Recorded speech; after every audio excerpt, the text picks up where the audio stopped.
Sa sariling pagsusuri ng GMA News Research, lumalabas na may hindi lang personal kung hindi pangnegosyo pa na relasyon ang presidente ng kumpanyang Alphaland na si Mario Oreta at si Vice Presidente Jojo Marbinay na siya ring presidente ng Boy Scouts of the Philippines. Ito po ngayon ang tanong, nakaka-apekto ba yung relasyon na yan sa kasunduang isinara ng Boy Scouts sa Alphaland? Nakatutok si Ruth Cabal.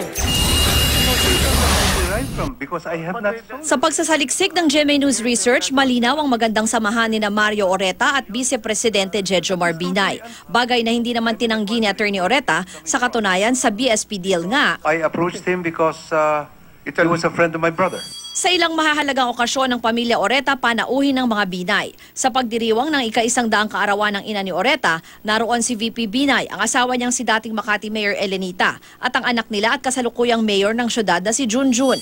Sa ika-40 anibersaryo naman ang kasal ni Oreta kung saan nag-sponsor sila ng mass wedding sa Balisin Island, panauhing pandangal si VP Binay na gumanap na principal wedding sponsor.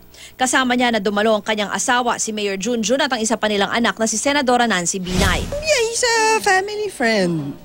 And we can't deny that. Actually, din ako pinaka nahihiya kasi just because they're dahil kaibigan namin sila, kung ano-ano na yung binabato sa kanilang putik eh. Noong 2011 naman, nag-ribbon cutting sa Mabalacat, Pampanga si Vice Presidente sa inaugurasyon ng isang proyekto ng Major Homes sa pag-aari ng mga Oreta. Nandun si Mario, pati na ang anak nito na si Jose Francisco, na presidente ng Major Homes. Noong nakaraang taon, sa gitna ng kontrobersya ng di umano'y hindi na ideklarang pag-aari ng Vice Presidente sa Tagaytay, pinaliwanag ng opisina ng Vice President na nabenta na raw ang naturang property noong 2012 sa Constant Builders. Sa aming pagsasaliksik, nakita namin na may isang nakarehistrong Constant Builders and Development Corporation sa SEC. Sa pinakahuling dokumento ng kumpanya sa SEC noong 2010, chairman si Mario at direktor naman ang asawa niyang si Maria Luz. Presidente ang anak nilang si Jose Francisco at treasurer ang isa pang anak ni si Maureen.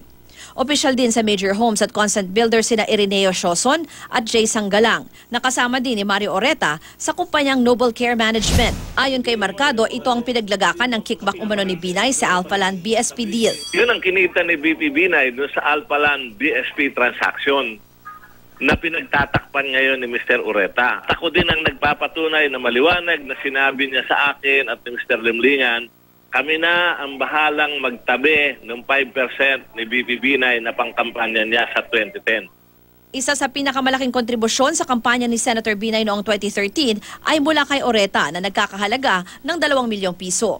Suportado rin ng Alphaland ang mga foundation ng mga Binay. Nang itayo ang Serbisyong Tunay Foundation o STF, nagbigay ng tulong ang Alphaland. 3 sa 5 incorporators ng STF ay mga anak ng Vice Presidente. Noong 2010 naman, kabilang din ang Alphaland sa halos 40 kumpanyang nagbigay ng donasyon sa JC Binay Foundation. Kalahating milyon ang binigay ng Alphaland. Masama ang loob ni Senator Binay sa bagong investigasyon ng Senado sa joint venture ng BSP at Alphaland. It's a known corporation, di ba? Pero pilit nilang ginagawa ng issue. Kasi nga, it's all about 2016. I guess, siguro, this is their subtle way of saying, stay away from us. Ayon kay Senator Sergio Osmeña, na kabilang sa umusisa sa joint venture, hindi may sasantabi ang relasyong Binay at Oreta. May sa bearing sapagkat depende naman kung kanino binigay yung pabor, no?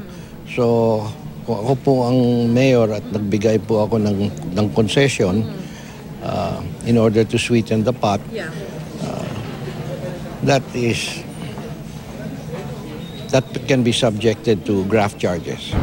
Sa pinakabagong listahan ng stockholders ng Alphaland Corporation, may mga ilang individual, mga pribadong korporasyon at ilang mga stockbroker. Kabilang na ang Regina Capital Development Corporation.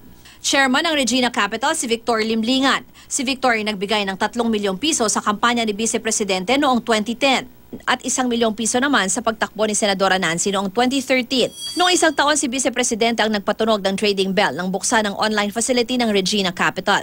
Si Victor ay kapatid ni Jerry Limlingan na isa rin sa incorporators ng Regina Capital. Sa testimonya ni Mercado sa Senado, si Jerry Limlingan daw ang bagman ni VP Binay. May kinalaman daw si Limlingan sa Alphaland deal.